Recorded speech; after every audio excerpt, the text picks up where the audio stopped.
There has never been a better time to be born a woman. There are more female heads of government and more women leading organizations and running businesses than at any other time in history. Yet, in many parts of the world, women do not enjoy the same legal rights as men.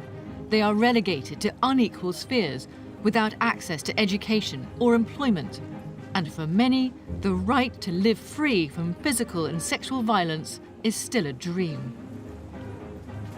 My name is Amanda Foreman, and as a historian and biographer, I have spent my career studying women's lives. The simple truth is that our story has never followed a straight line from darkness to light. The real history of women is full of swings and reversions, with liberties gained and lost from one era and one society to the next. I also think that you can judge a civilization by the way it treats its women and the degree to which women have authority, agency and autonomy. In this series, I want to retell the story of civilization with men and women side by side for the first time. And in so doing, I'll ask some difficult questions. Why did history become almost exclusively male? Why has almost every civilization set limits on women's sexuality, speech, and freedom of movement?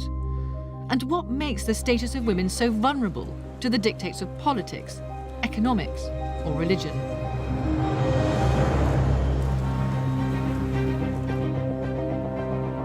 But it will also be a celebration of the women who have confronted these limits and created their own routes to power. From Empress Wu, China's only ever female emperor, and Christine de Pizan, the first feminist, to the revolutionary women of France, Russia, and beyond. We'll look at the women who wrote their own history to change the world. And to those who think that women haven't played an active role in history, or that ours is simply a mindless narrative of oppression, I want to throw down the gauntlet. Because I believe that any history of the world that excludes women or simply pushes them to the margins isn't just a distortion, but an untruth that must be challenged.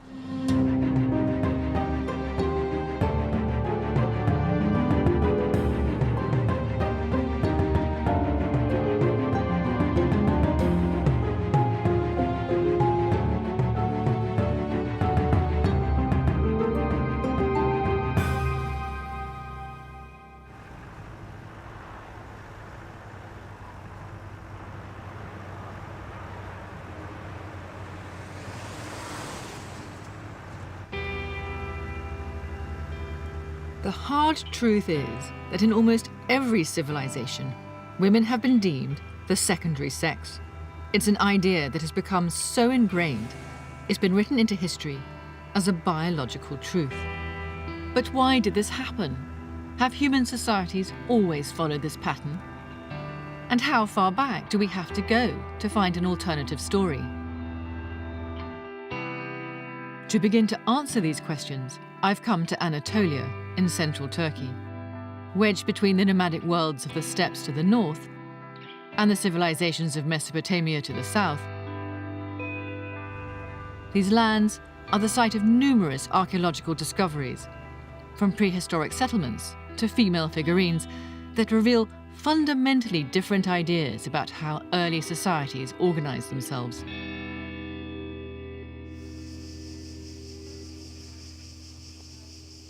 This site, Catalhöyük, is one of the first known settlements in human history. Inhabited from around 7,500 BC, the tail end of the Stone Age, its early inhabitants, between 5,000 and 8,000 people, lived at the dawn of agriculture. They had semi-domesticated animals and were learning to sow crops. To maximize chances of survival, they grouped themselves into a hive of mud and brick houses, stacked together in a giant commune.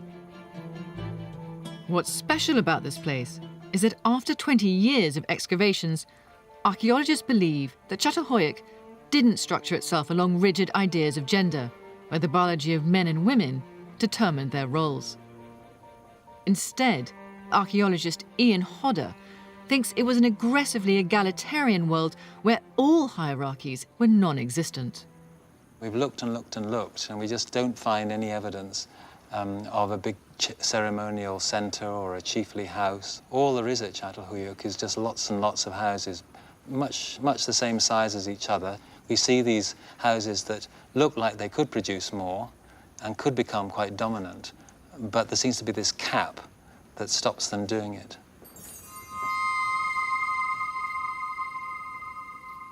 Catalhöyük's inhabitants buried their dead under the sleeping platforms of their houses.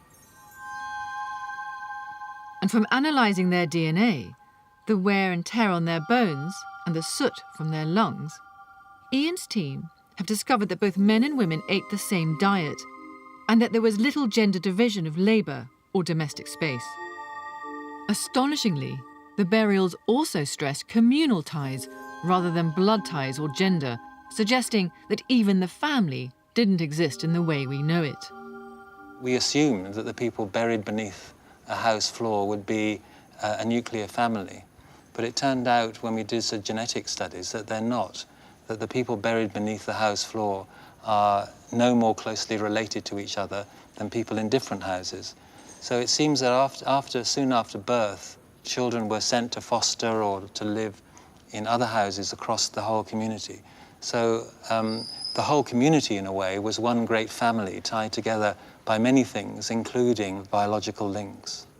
If something went slightly wrong, they could always depend on someone else in these very, very complex ritual and social ties that tied everybody together. So Catalhöyük is a society that's very unlike, our society, and it's difficult to get your head around in a way. The most famous find from Catalhöyük was a female figurine who many believe was the principal deity of the site's Neolithic inhabitants. Found in a grain bin, she is thought to depict a corpulent fertility figure on a throne flanked by leopards, with her feet resting on two human skulls, life and death in one image. Ever since, she has become the pride of Anatolia, particularly among its local Muslim women. Biz buna ana tanrıça diyoruz. Catalhöyük insanları için bereketi temsil ettiği için Catalhöyük insanları ölümsüzleştirmek için ana tanrıçanın heykelini yapmışlar. Bereket hale fışkırıyor.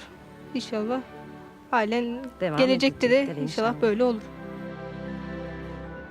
The original figurine, now with a restored head, is held at the Museum of Anatolian Civilisations in Ankara. To many, she is a site of pilgrimage, a promise perhaps that in early societies God was not a man, but a woman. Although we'll never know what she meant to the people of Catalhöyük, what she does reveal is that in a precarious pre-agricultural world where survival was closely tied to the vagaries of nature, a woman's ability to produce new life took on a special, perhaps even sacred symbolism. The seated woman of Catalhöyük has this powerful beauty, and her posture very obviously projects this triple sense of woman, fertility, and the power of nature. And her imagery, especially the felines, and the fact that she is sitting on some kind of symbolic throne, these can be seen in various guises in many different civilizations. What remains a constant is this theme that celebrates the power of woman to reproduce life, the sacred mysteries of the earth, and life conquering death.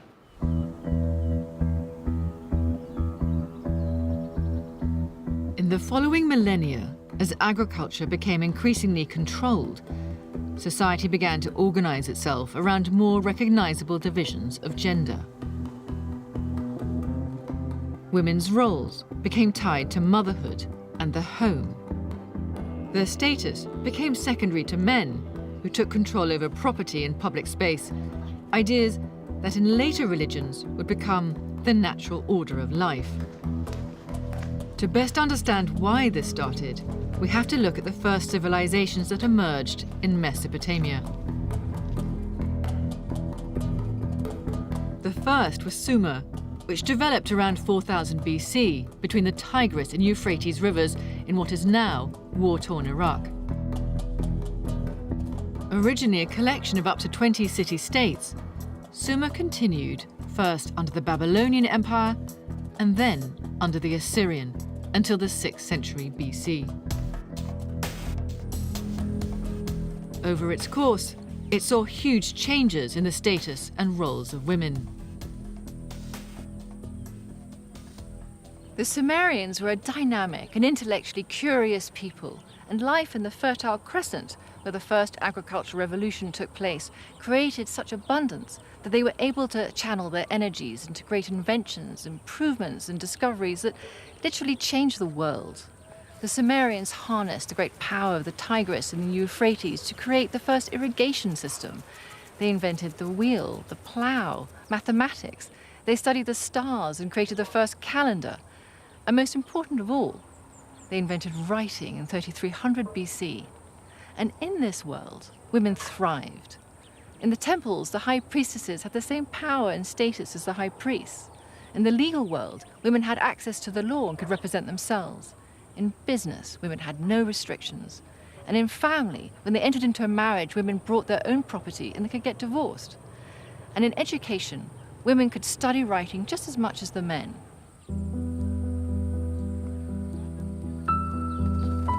Open and outward-looking, early Sumer shows that there was no blueprint for gender inequality in early civilization. But that changed in 2300 BC, the time of the pyramids in Egypt, when the Akkadian Sargon the Great conquered Sumer and made it a vassal state.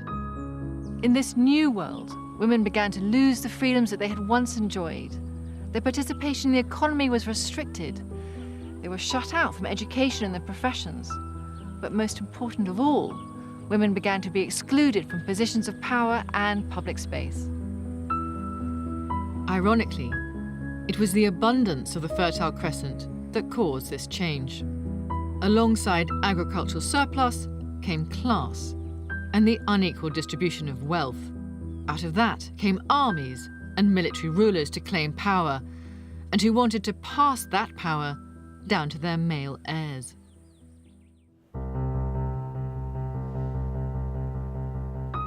One of the best ways to see into the heart of any civilization is to look at the art it leaves behind. And this world is resolutely male. There's the courtier, Ebi-Il. Judea, the king of Lagash. And the victory steles of Sargon the Great and his male heirs, crushing their enemies and asserting their divine right to rule. It's a male world that mirrored the hierarchy of the gods. The seated woman has evolved into goddesses of fertility and nature, but it's the male gods of justice and reason who are now the favoured gods of civilization. Among these monuments to conquest and power, Mesopotamian women have become increasingly invisible. But one voice clamours to be heard. It belongs to Enheduanna, the world's first named author, and the first of many individual women in this story who forged her own route to power in a male-dominated world. To find out more about her, I've come to meet Dr. Irving Finkel, a keeper of Mesopotamian culture at the British Museum. Who was Enheduanna?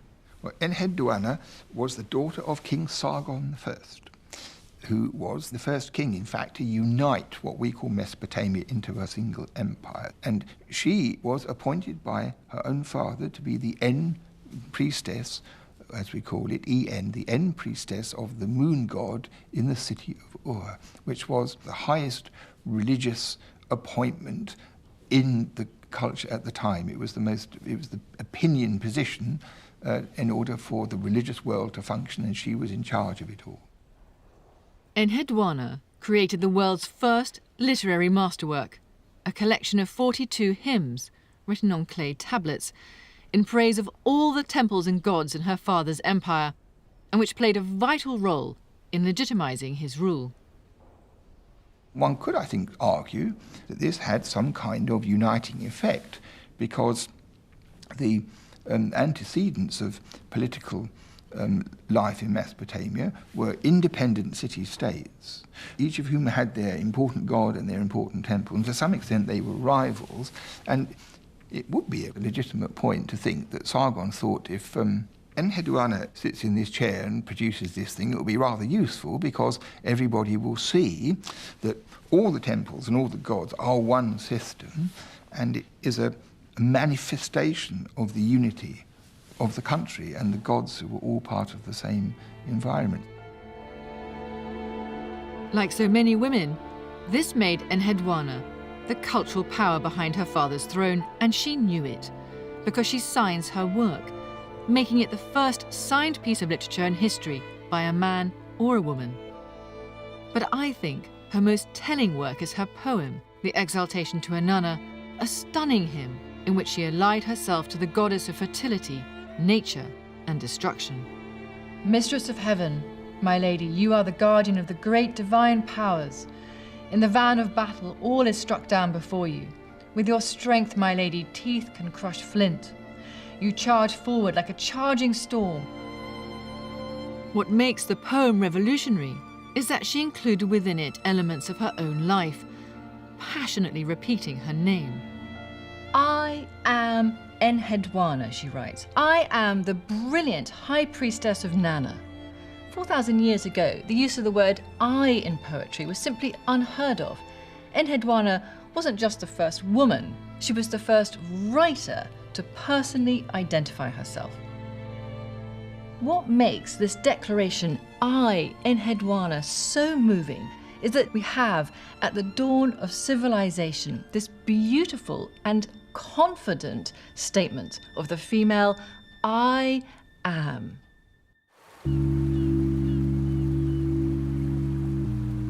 Enheduanna's defiant declaration of autonomy, so singular and so symbolic of the history of women, is all the more moving because she lived at a pivotal moment.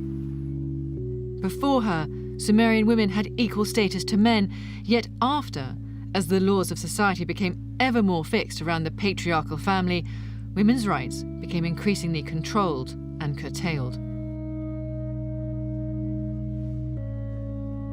These are the world's earliest known law codes, and within them we have the first silencing of the female voice. There's a phrase on one of these cones that says, if a woman speaks out of turn, then her teeth will be smashed by a brick.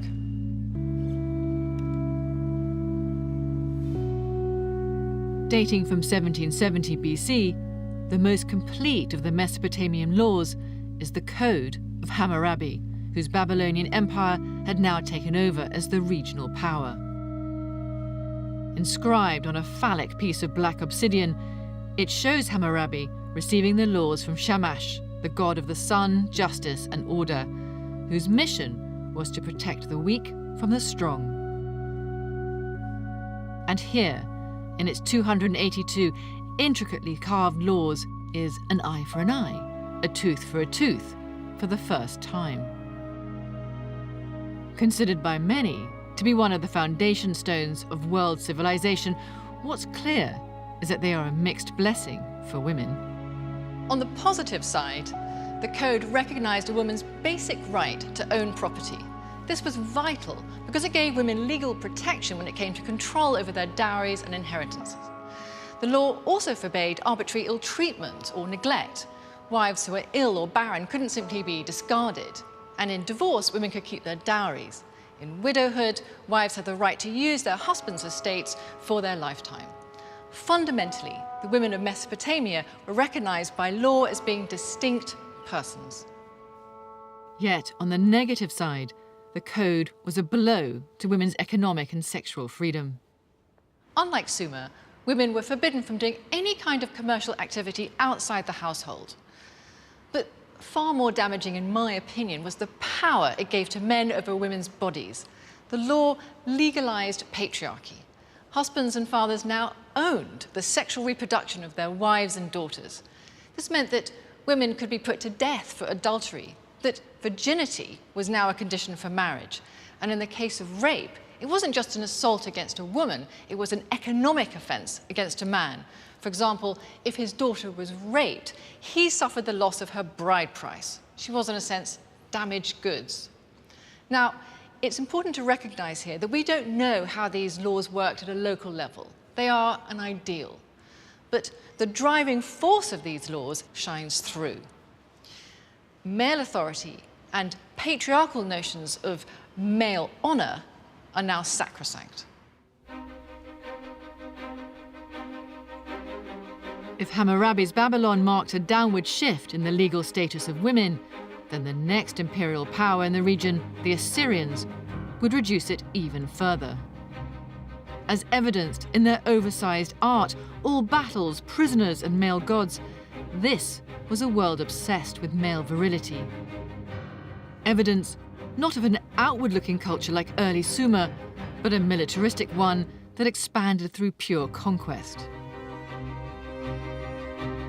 Central to the iconography of the Assyrian kings is the lion hunt, a symbol not of the harnessing of nature, but of its domination and control. This is a world away from the seated woman of Catalhöyük.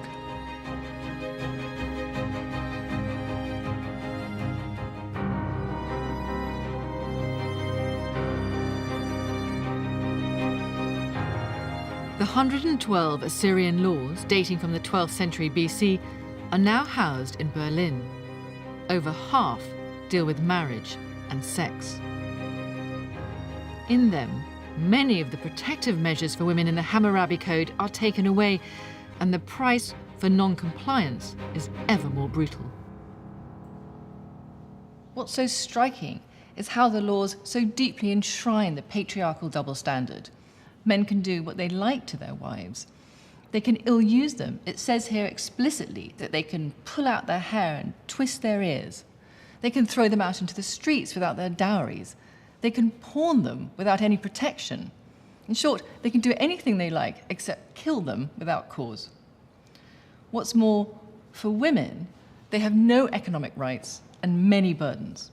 If they have an abortion, they'll be executed. If they commit adultery, they'll be executed. And if their husbands commit a crime, then it is they who can be punished. So, for example, the wife of a rapist will herself be raped in punishment.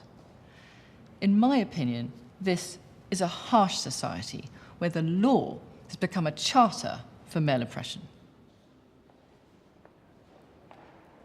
In Assyrian culture, it was one article of clothing that symbolized the growing gulf between male and female status.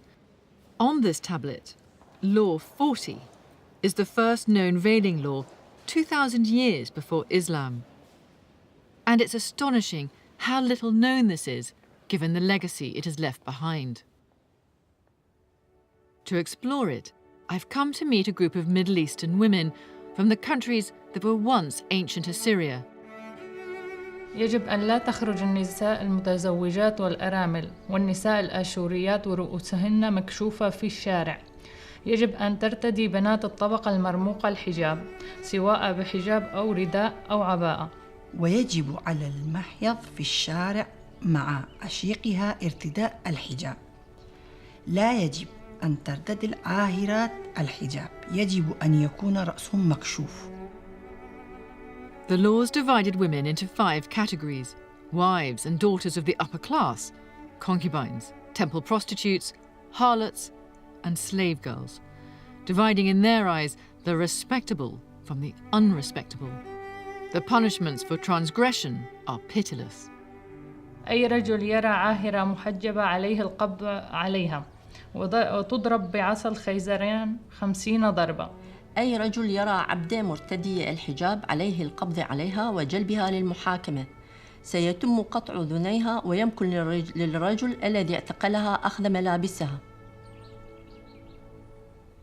جوابانەوەی من بۆ ئەم تێمایەکی تازە بوو لەلای من. بەڵام لەسەر ژن کە بەو شێوەیە لە سەردەمی ئاشوریە کە گزێتێکی وا هەبێت پێش زەمانێکی زۆر لە ئیسلام و لە کریست کە ژن لە چکی کردبێ. ئەگەر نەیکردبێت سزای وەرگرتووە. دەوا ئەمە بۆ من زۆر کاریگەر بوو. من وەم زانیوە بەس ئیسلام لەچک ئەکات و حیجاب دەکات. قراءة النص بحد ذاته أمر وترني بالدرجة الأولى هو الموضوع التصنيف بالنسبة للنساء، الوضع المزري للنساء بواقع هذا النص، في تمييز ضد هدول النساء اللي عم يتمارس عليهم عنف بشكل مباشر وبأمر من المعبد أو من السلطة القائمة بهذاك الوقت. في الحقيقة بتوقع أنه ردة فعلي الغاضبة كانت بالبداية هي جزء منه بأنه هذا النص يمكن عم يتنفذ واقعيا حاليا بالحضارة الحالية المفروض هي فيها حقوق إنسان، ولكن صار اللي عم يصير تجميل اللغة. Of all the legacies handed down to us from the ancient world, it's the veil that has been the most pervasive and the most symbolically weighted. A mark of civilization through Greece, Rome and Byzantium, it would become the nun's habit and the wimple of medieval Europe. In Asia, it would spread to Confucian China and Korea. And in Islam, it would become a mark of class before it became one of faith. Nowadays in Kurdistan we don't have to wear a veil by law, but I'm from a lower social class. When I go back to my city, I have to be more covered, and in specific spaces I have also to wear a hijab there.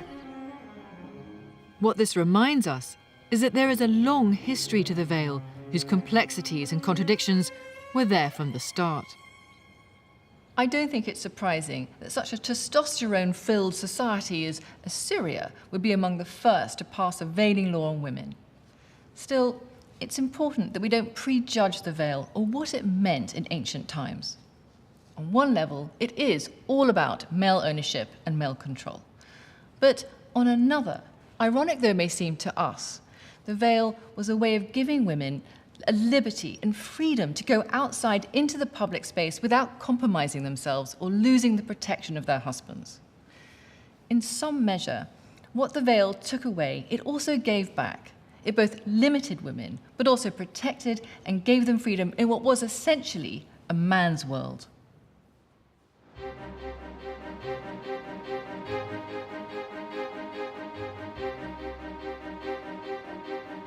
If the DNA of early civilization was rooted in male codes of kingship, class, and gender, another culture emerged in the grasslands to the north, which, in the long term, would mount the greatest challenge to every subsequent civilization.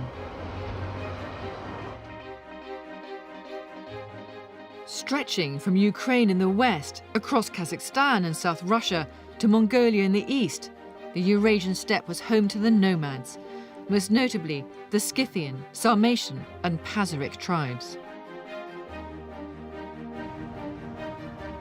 Dominated by warrior horsemen, this was just as male-led and martial a world. The best pasture lands had to be rigorously defended, and women were often captured in intertribal wars.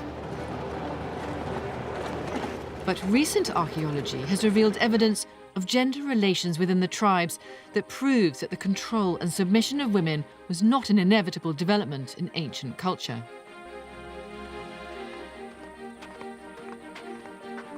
Professor Leonid Yablonsky from the Moscow Institute of Archaeology has been excavating nomadic burial sites called kurgans across southern Russia for the past 25 years.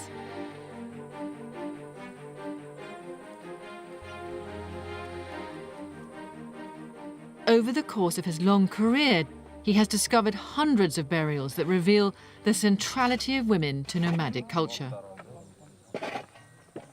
Но у женщин, кроме украшений, мы находим и другие самые разнообразные предметы. Это и орудия труда, орудия для выделывания кожи. У некоторых женщин мы находим еще и предметы для нанесения татуировок. Кроме того, женщины отвечали за всю духовную жизнь в этом обществе, spiritual life. They were they were responsible. И таким образом социальные функции женщины были намного выше, чем социальные функции мужчин. Хотя военными вождями были только мужчины. Did you find any evidence of women being buried with weapons? Yes. Раньше археологи думали, что если найден скелет с оружием, то это непременно мужчина. А если найден скелет с бусами, то это непременно женщина.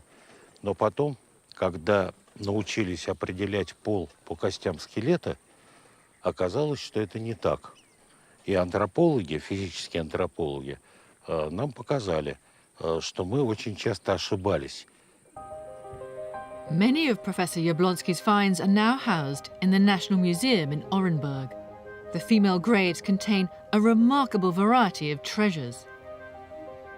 There's gold jewellery, such as torques and feline coat clasps, sacred objects, such as mirrors, seashells and portable altars, and a large cache of weapons, revealing women's roles as warriors within the tribe.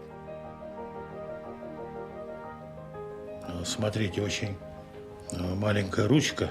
Yeah, your hand is too big. It could only be for a woman. It's a woman's implement. Among the treasures, items from one individual burial stand out. Those of a 14-year-old girl who was buried with over 40 bronze arrowheads. Лук – это оружие дистанционного боя. То есть не обязательно обладать большой физической силой для того, чтобы уметь хорошо стрелять из лука. Как и сегодня, и во время Второй мировой войны, и во время войны на Кавказе роль снайперов исполняли именно женщины, потому что снайперская винтовка – это оружие дистанционного боя. Поэтому нельзя исключить, что во время войн древних, сарматских, женщины могли тоже пользоваться луками, находясь на некоторой дистанции от противника. Much like Neolithic Catalhöyük, these finds reveal a world in which the precariousness of survival negated ideas of segregation or divisions of labour.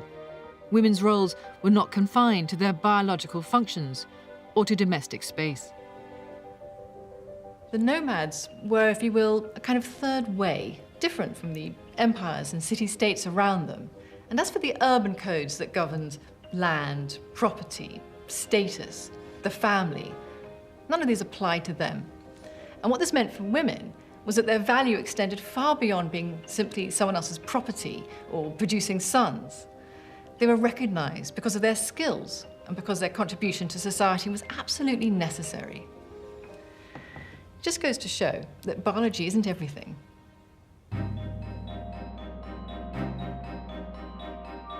One of the most extraordinary finds in the steppe was much further east, in the Altai Mountains on the Russian border with Mongolia.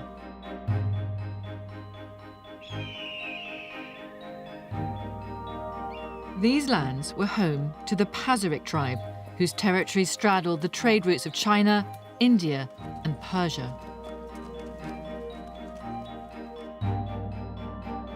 In 1993, preserved in the ice of the Ukok Plateau, the Russian archaeologist Natalia Polozmak found a tomb of a 25-year-old woman dating from 400 BC, whom she called the Ice Maiden.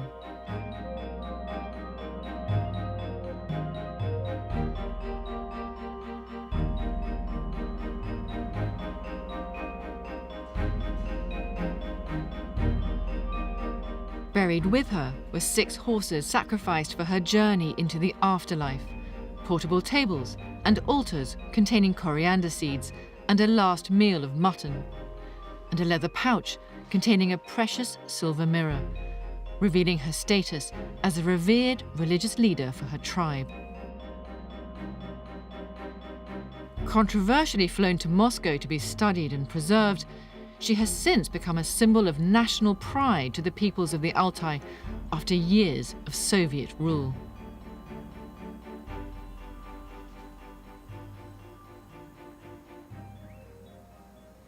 база айдар кайран эм дезе Алтай албатының дезе табылган казындын табылган бу курган дезе ол жан значение имеет ненің үчүн дезе Алтай улус о битят биздин дезе каан кыз болгон биздин каан киши дезе жерине барган болсо жакшы болор эди өтө тегин казып дезе жерде элекеге жылаңаш көргүзбөй. She was also discovered in the most complete set of nomadic clothing ever found. Felt riding boots, a long shift made from expensive Indian silk. Around her neck was a beautifully crafted necklace of 8 felines. On her head was a horsehair wig crowned with a hat nearly a metre high and covered with a coterie of symbolic animals that once again reveals the alliance of women with nature in ancient culture. Өндөй нени дезе мен база көрөлө коштук айкагам. Ол куштар дезе является конями, небесными конями между верхним миром и нижним миром. Темен айн сантрым боюмла алдынан. Оның дезе оның алдында дезе аң, который стоит на шаре. Шар дезе ол дезе символ власти. Аңнан куштун тынын бойуна алалы и те ондай учурлук жыл болбой деп те.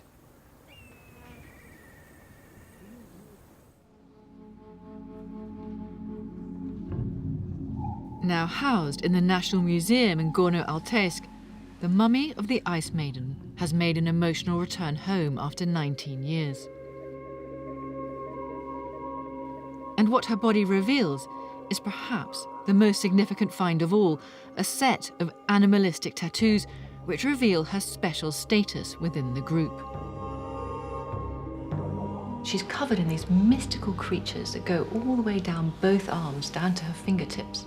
She had on her left shoulder this large tattoo of a deer whose antlers morphed into birds and griffins. And then below that was a panther next to a ram, the predator and the prey combined together. We do know that the deer represented the sacred feminine. It was the one animal that could pass from the earth to the spiritual world and back again, and it also had regenerative powers. Today, the people of the Altai believe that her tattoos contain a coded message that will one day be revealed to them. And if she was once a shaman to the Pazyryks and played a vital role in their community, today she's still playing that role for the people of the Altai.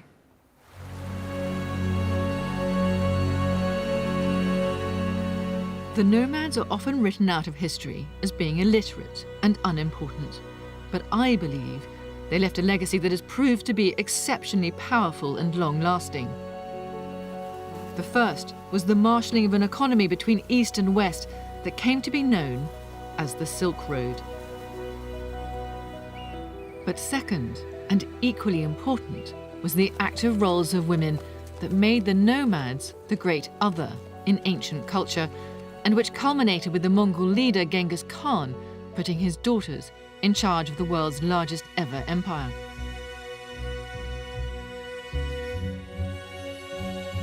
And of all the symbols that illustrate nomadic women's status, the hat is one of the most potent, remnants of which have been found in hundreds of nomadic graves.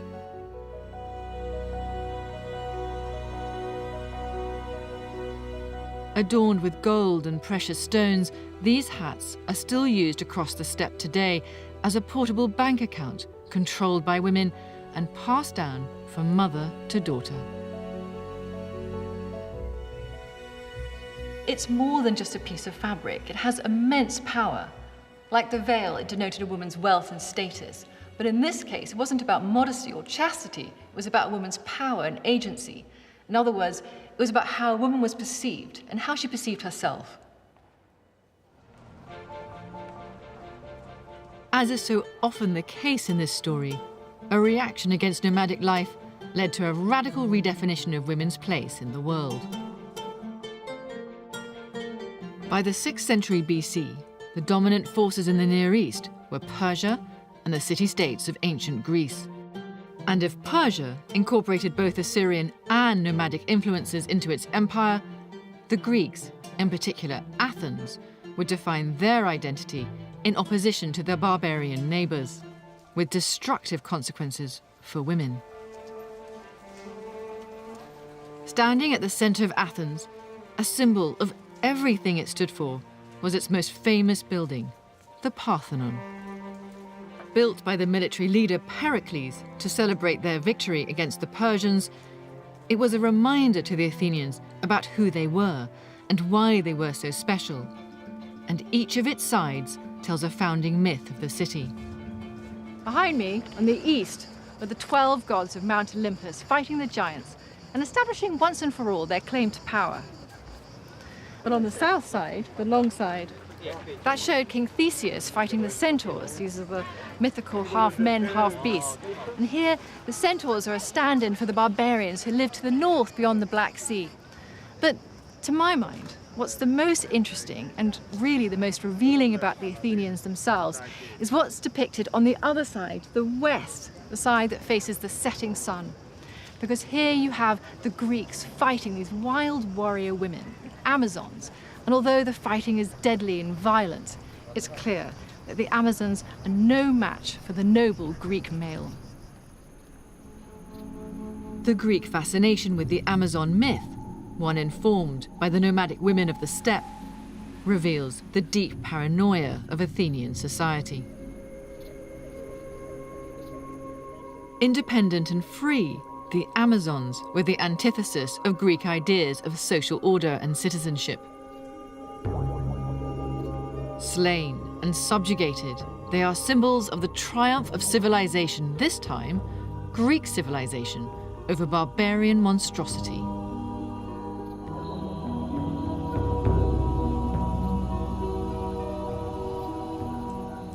Today, Parthenon itself represents democracy, but Athenian democracy wasn't universal. It was only open to men. Only they could be citizens of the polis, the state, and what was left to women was serving the oikos, the household. They were barred from the law, from the economy, from politics, even from mingling in places where citizens conducted their business. They couldn't be bought, couldn't be sold, but they did spend their entire life under the legal guardianship of their nearest male relative.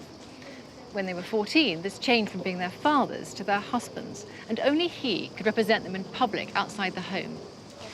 All of this begs the question, what did women themselves feel about their status? Were they happy, or were they angry? Were they held in contempt, or were they honoured as mothers and wives? The answer to all this, I think, simply lies in their silence.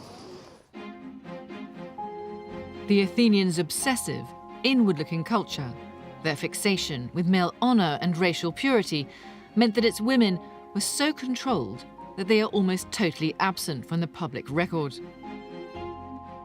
And that absence highlights a striking paradox in Greek culture. From the goddesses Athena to Aphrodite, there is no other civilization in the ancient world that gave images of female power such a central role. And yet, at the same time, so ruthlessly excluded real women from public life.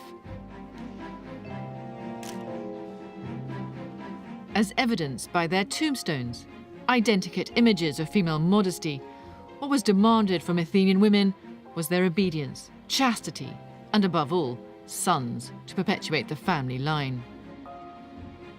If it's really difficult to find the real flesh and blood women here, it's because actually we weren't meant to.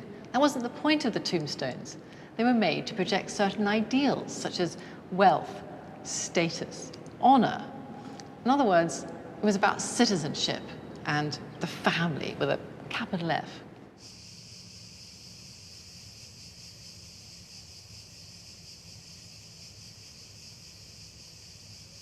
Where Athenian women did have a collective voice was in the religious rituals of the city, from weddings and childbirth to funerals and festivals. Arguably, the most important was the Thesmophoria, the festival to Demeter, the Greek goddess of fertility and agriculture, which took place every autumn at the time of the yearly sowing. The location was deeply significant. Much like Carnival today, the world was turned upside down, for Athens handed over the meeting place of the Democratic Assembly, the seat of male power, to its women for 3 days. The best way of describing the thesmophoria is controlled madness. On the first day, known as the Anodos, which means setting up, they climbed the steps from the Agora up here to Phoenix Hill, where they pitched their tents throughout the stones. And then they elected 2 women to be the leaders. And this was a very shocking act because they were recreating the polis for themselves. Then on the second day, known as the Nastaya, that means the fasting, there were specially appointed women, known as Bailers, and they went into the underground caverns where they collected piglets, well, dead piglets, because their bodies were said to symbolize female genitalia. And then they collected cakes in the shape of phalluses and snakes. And then in the afternoon, the women shouted obscenities and anything rude that came into their mind. The third day, known as the Keleganaya, which means beautiful birth, the women prayed for children and crops.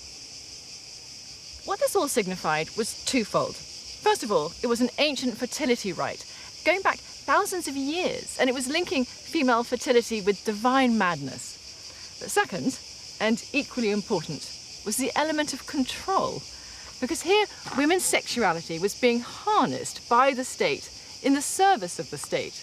And even though women were being unleashed and told to be free in themselves, actually, they were acting out the wishes of the male polis.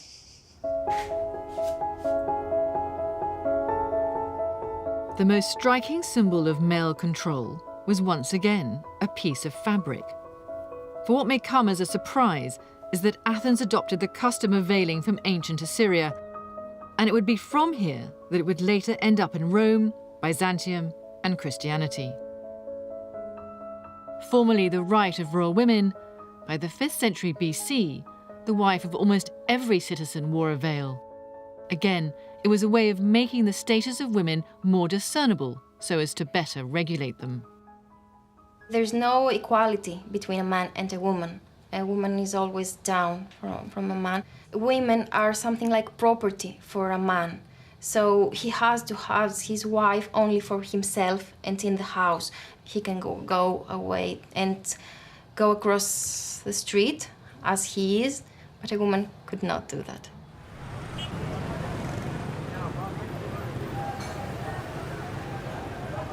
It's surprising that we are in the country that gave birth to the democracy, but modern women in Greece didn't have the opportunity to vote until 1952. That was the first time that they had the right to vote.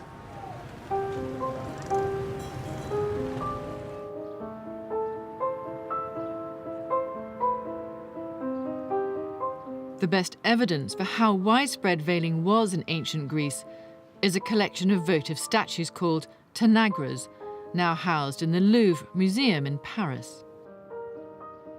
Found in sacred shrines, they depict women in everyday costume, and they reveal the wide variety of veils worn outside the home.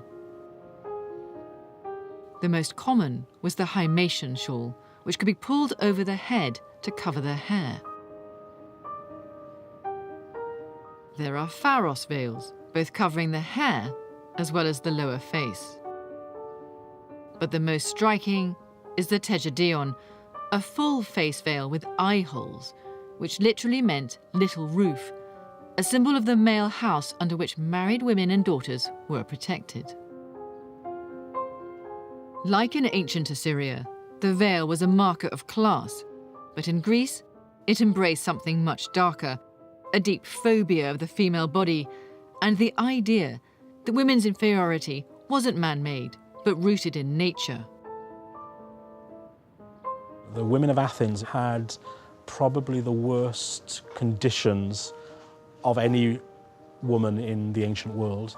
And I would say that women's lot in ancient Athens was closer to a woman's lot in Afghanistan under the height of Taliban rule than anything else. Lloyd Llewellyn-Jones is one of the world's leading scholars of ancient Greece. He believes that its ideas about the nature of women were central to the myths that underpinned Greek identity. So what we have here is a text by Hesiod, who is writing in about the 7th century BCE. He writes two texts, one called the Theogony and another called the Works and Days, in which he deals with the same myth. And this is the creation of the first woman, the Greek equivalent of the biblical Eve, if you like. And her name, of course, is Pandora. And we know her because she's sent down as a punishment for mankind. Now, if we look at the text, there's some really interesting things that we can pick out from what Hesiod is trying to tell us here. The first is what he calls Pandora when we're first introduced to her. Hesiod is in fact calling her genos gunaikon, the first of the race or the species, the first of the species of women. So in other words, what we have here, fundamentally, in a 7th century text, which is probably reflecting a much earlier idea, is that women are a separate species from men. Now in the myth, of course, in our English idea of it, she comes armed with this box. But it's not a box, really. No, you're absolutely right. What she comes with is a pithos. And a pithos is the Greek word for a jar. Now, the Greeks had a thought that a woman's womb was shaped like a pithos. So really what Hesiod is talking about here is Pandora, being made the first woman, comes with the first womb. And when, of course, inevitably that womb gets opened, and the opening, of course, is through intercourse, what flows out is all the evils of the world. And their sexuality, though, is very much bound up with openings and closings. Oh, completely. And leakage, the idea that women are miasmic through menstruation and so forth. And therefore, this unbounded woman with her appetites, her sexuality, needs to be bound. And that all becomes apparent in the use of the veil in the ancient Greek world. If the veil was a way of drawing a curtain on what the Greeks found viscerally upsetting, then it was Aristotle who provided the most destructive rationale for it. For alongside the foundations of Western philosophy, he developed deeply incorrect ideas about the female body that would be just as influential. Now, he thought of women as being something different. He didn't see them as a different species. No, they're a sub-male. That's right, exactly. So basically they are imperfect men. They haven't quite reached perfection yet because they haven't had semen to create what is the essence of man. And that is really the most influential thought to be garnished in the Greek world, which goes down into the classical Arabic traditions and consequently then into Christian and medieval traditions as well. But this link also seems to be a justification for the idea that women are incapable of reason. Yes, absolutely. So men in the Greek world are naturally sophroson, which means they have limits. They know their rationalities. They know their agenda. Women have no such thing, and therefore they have to be controlled by men all the time. And it's a justification for domestic violence too. They must be chastised. It's the only instruction they know. It all plays on the idea of the honour-shame nexus is so important for them. The honour of a household is located within the body of the female. And so any transgression on the part of that female, speaking out too loudly in public, laughing too much, obviously exposing the body in any way, is a transgression of that honour of the household and therefore is directed onto the men of that household.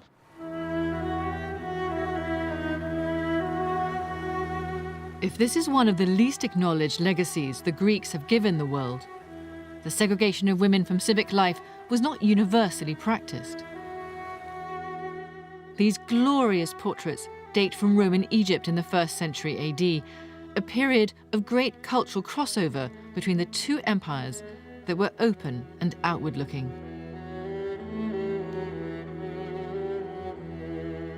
Brimming with personality, they are evidence of women's social and legal emancipation in imperial Rome. They're a world away from the veiled women of ancient Greece. This has such a flesh and blood feel. She's unveiled, sensuous, confident.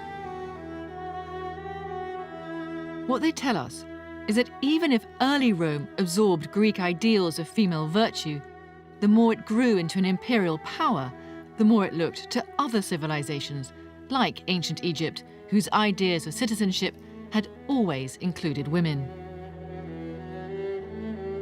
And in this world, which had emerged in parallel to the civilizations of Mesopotamia and their starkly gendered law codes, the legal status of women was almost identical to that of men. As seen in its art, replete with couples lovingly holding hands, even wearing the same clothes, ancient Egypt embraced both the masculine and the feminine. A shared life, rather than reproduction, was the purpose of marriage, and women were allowed considerable autonomy over their own lives. It meant that when all the planets aligned, women could, on occasion, rule. The greatest of Egypt's 6 known ruling queens was Hatshepsut. She came to power in the 15th century BC as the regent for her stepson, Thutmose III, who was just a baby. But it was how she ruled for over 2 decades that demonstrates her genius for government. Hatshepsut appropriated for herself the religious symbols of kingship. Famously, her statues depict her wearing the divine pharaonic beard. But just as important was how she concentrated on what Egypt did best, building and trade. She organized the largest ever trade mission in her country's history to the land of Punt. Her legacy was peace and prosperity. But even in Egypt, there's a sting in the tail. We don't know why, but after her death, the next pharaoh literally defaced Hatshepsut from the public record. In a sense, she represents the fate of so many women, not just in the ancient world, but throughout all of history. The story of civilization has largely been written as the triumph of humanity, and it has given us extraordinary advances, codes of law and commerce, science and art. But if the story of women is put back into history, the uncomfortable truth is that its benefits have been ambiguous. For I believe that part of what it meant to be civilized also meant the regulation and control of women, which varied according to the worlds in which they lived. Looking at the variety of women's experiences in the ancient world, from restrictive Assyria to tolerant Egypt, from the equality of the nomads to the nadir of ancient Greece, it's clear why the history of women has never been a simple story of darkness to light. Civilization and patriarchy went together hand in hand, but it wasn't a fixed relationship. There were powerful women in the ancient world who had a voice and an impact on their societies. But it also bequeathed, particularly the Greeks, deeply pejorative notions about the nature of women, about their sexuality, their reason and their capabilities that survive to this day. One set of rules was established for men and another for women, denying them their autonomy over their bodies, their agency over their actions, and their authority over their decisions. And that same inequality would determine the shape of women's lives in the next Asian chapter of the history of women.